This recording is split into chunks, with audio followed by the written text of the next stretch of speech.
저널리스트 TV 오늘 나눠볼 얘기는 이 책입니다. 열국지 9권, 열국지 10권까지 있는데 일단 9권 이제 리뷰를 해볼 건데요. 일단 뭐 발췌한 거 한번 읽어보고 우리가 뭐 깨달음으로 건질 것이 있는지 한번 보도록 하겠습니다. 요거는 이제 합중연행의 전국시대라는 챕터에서 이제 그 발췌한 건데요. 읽어볼게요. 소진 사람 이름이죠. 여섯 나라가 동맹을 맺은 맹세문 한 통을 복사하여 진나라의 함양으로 들려보냈다. 진 해문왕은 여섯 나라가 합중맹약을 맺었다는 사실을 알고는 대경실색했다. 그는 황급히 문무백관을 전당으로 불러들였다.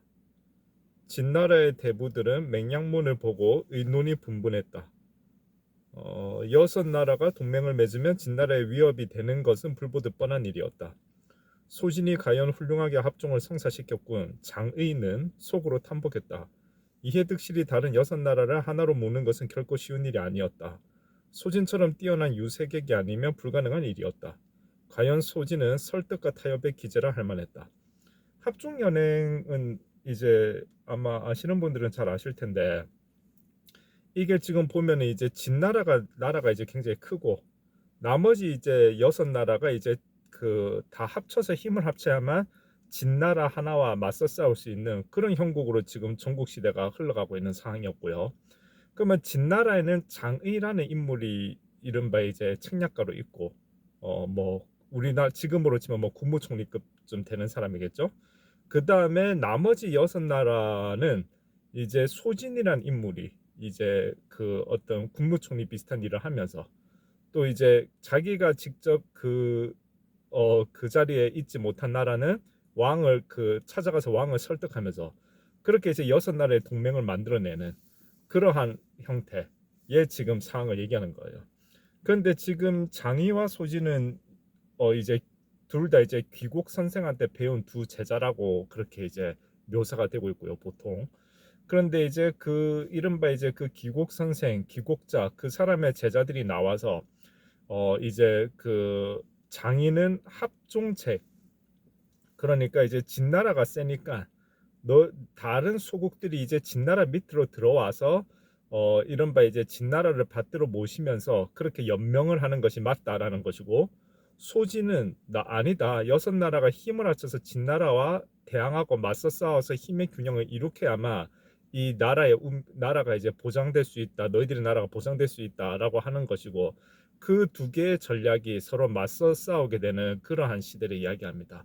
그러니까 소진과 장의도 당연히 같은 스승한테 배웠기 때문에 서로 잘 아는 인물이기도 하고, 또 사실 장의가 진나라에 출세할 수 있게끔 소진이 이제 뒤에서 막고해서 도와준 이야기들도 있기는 한데, 어찌되었건 세월이 흘러서 이렇게 두 사람이 이른바 이때 당시 중국의 국제 정세, 전국 시대의 국제 정세에서 가장 영향력을 미치는 형태로서 이제 두 전략가가 이제 국제 정세 전략가가 두 전략이 이제 부딪히는 그러한 상황이 계속 되었었는데요. 그런데 지금 이 부분에서 이제 발췌를 한 부분은 딴 게 아니라 이제 여기에서 장의가 소진이 이제 그 여섯 나라의 연합 동맹을 이뤄냈다라는 거를 보고 감탄을 하잖아요. 근데 사실 이제 제가 감탄한 포인트도 똑같다. 그러니까 사실 말이 좋아서 합종책이지 여섯 나라의 왕들을 모두 이렇게 설득해가지고 진나라와 맞서서 어떠한 팽팽한 힘의 균형을 이뤄내겠다라고 하는 것이 굉장히 어렵잖아요. 우리가 사실 그냥 사람이 여섯 명만 모여도 사실상 한 마음으로 모든 걸 묶어내기가 쉽지가 않은데, 이러한 부분에서 소진이 그러한 역할을 해냈다라고 하는 것은 소진의 어떠한 비상함이나, 그 다음에 여기 유세객이라는 표현이 나오는데요. 유세객은 어찌되었건 말 잘하는 사람들을 유세객이라고 하죠.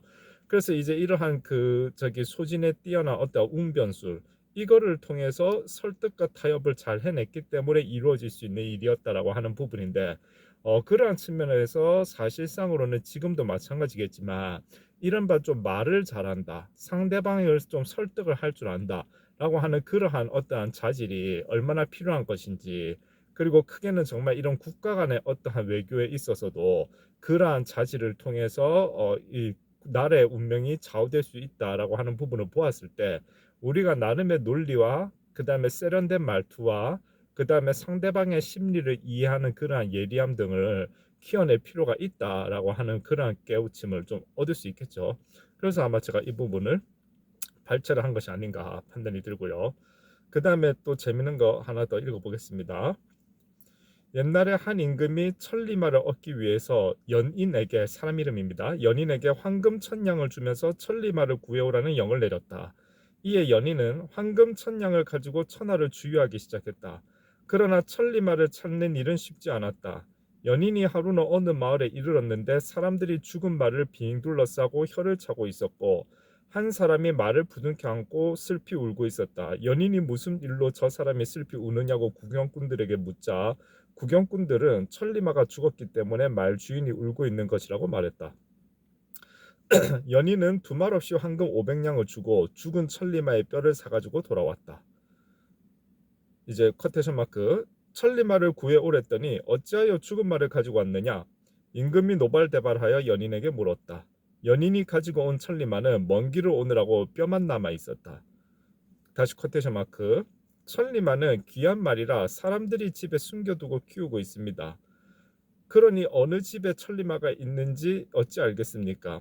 그런데 대왕께서 죽은 천리마를 황금 500냥에 샀다고 소문이 나면 앞을 다투어 살아있는 천리마를 가지고 올 것입니다. 신이 죽은 천리마를 황금 500냥에 사가지고 돌아온 것은 이와 같은 이유 때문입니다.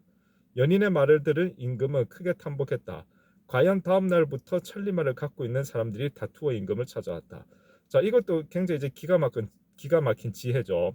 옛날 이제 한 임금이 천리마를 얻으려고 했는데 신하가 이제 막상 천리마를 얻으려고 해도 보통 좋은 말은 자기가 써야 되니까 숨겨두는 경우가 많으니까 도저히 이제 구하기가 어려웠고 그래서 깨를 낸 것이 천리마, 굉장히 좋은 말이 죽었을 때 우리가 이런 말 천리마라 하면 뭐 전 어떤 뭐 삼국지로 치면은 적토마라던가 여포가 타고 다니던 적토마라던가 혹은 초안지로 치면 이제 항모가 타고 다니던 오추마 이런 정도가 되겠죠. 근데 이제 그런 말들은 이제 구하기도 좀 쉽지 않겠지만 있다고 해도 쉽게 내놓으려고 하지 않는 습성이 있다 보니까 그러니까 오히려 소문을 내자. 이 임금이 얼마나 천리마를 아끼는지를 소문을 내면서 이제 죽은 천리마한테까지도 무려 500냥을 줄 정도라면 살아있는 천리마를 갖다 주는 사람에게는 얼마나 더 큰 돈을 주겠느냐. 그러니 천리마를 가진 사람들이 이 소문을 듣고 임금을 스스로 찾아올 수 있게끔 그렇게 하는 어떠한 이 샤프한 전략을 이제 이 연인이라는 신하가 잘 발휘를 했죠. 근데 이제 이러한 부분들이 일종의 마케팅 전략이라고도 볼 수 있다라고 생각되는데요. 사실상 마케팅이라고 하는 것이 내가 원하는 대로 어떤 상품에 대한 소문이 나게끔 그렇게 더 이 상품에 대해서 뭔가가 만약에 상품이라면 상품에 대해서 뭔가가 더 반짝반짝거리는 어떤 후광 효과가 있을 수 있게끔 그렇게 해서 더 그 판매를 고취시키고 하는데 활용되는 기법인 거잖아요. 그런데 임금이 천리마를 구하고자 했을 때 이 임금이 얼마나 천리마를 아껴서 천리마를 갖다 주는 사람에게는 큰 보상을 하는지에 대해서 이렇게 극적인 어떠한 이 행동을 통해서 연인이 물론 이제 연인이란 인물이 그러한 어떠한 행동을 한 거지만은 그걸 통해서 입소문이 퍼져나가면은 주변에 그 소문을 들은 천리마를 가진 사람들은 우수수수 모여들 거기 때문에 임금이 목표했던 원하고자 했던 말을 얻기가 굉장히 쉬워진다라고 하는 그러한 부분들. 그래서 이러한 부분들을 보았을 때 우리가 어찌되었건 어떤 상황 문제를 해결하기 위해서 풀어나가는 지혜를 깨달을 수도 있고요. 그 다음에 두 번째는 어쨌든 제가 바라보았을 때는 이것도 일종의 마케팅이다. 사람들이 이 임금이 원하고자 하는 목적에 있어서 이 임금이 천리마에 대해서 얼마나 아끼는지에 대한 이러한 재미있는 일화를 몸소 만들므로써 이 신화가 그래서 그 일화를 듣는 사람들이 스스로 임금을 찾아올 수 있게끔 그렇게 하는 데 있어서 천리마를 구하기 위한 이 임금을 어떻게 사람들에게 인식시키느냐 하는 것에 대한 그러한 마케팅, 그러한 기가 막힌 마케팅 전략을 우리가 여기에서 깨우칠 수 있다, 얻어갈 수 있다라고 판단되어서 제가 발췌를 했던 부분이고요. 이 이외에도 이 열국지 뒤에 또 국언에 또 좋은 재밌는 내용들이 많은데 요거는 이제 그냥 넘어가는 것으로 하고 어쨌든 이 열국지나 이런 데 보면은 이런 식으로 우리가 그 여러 가지 깨우침이나 또 때로는 마케팅 전략까지도 한번 생각해 볼 수 있는 그런 장면들이 많이 있어요. 어쨌든 사람이 생존하고 살아남기 위해서 이런저런 어떠한 어려운 상황 속에서도 생존을 위한 깨를 내는 이야기가 많이 담겨 있는 책이 되다 보니까 여전히 배울 부분이 많이 있는 것 같습니다. 네, 감사합니다.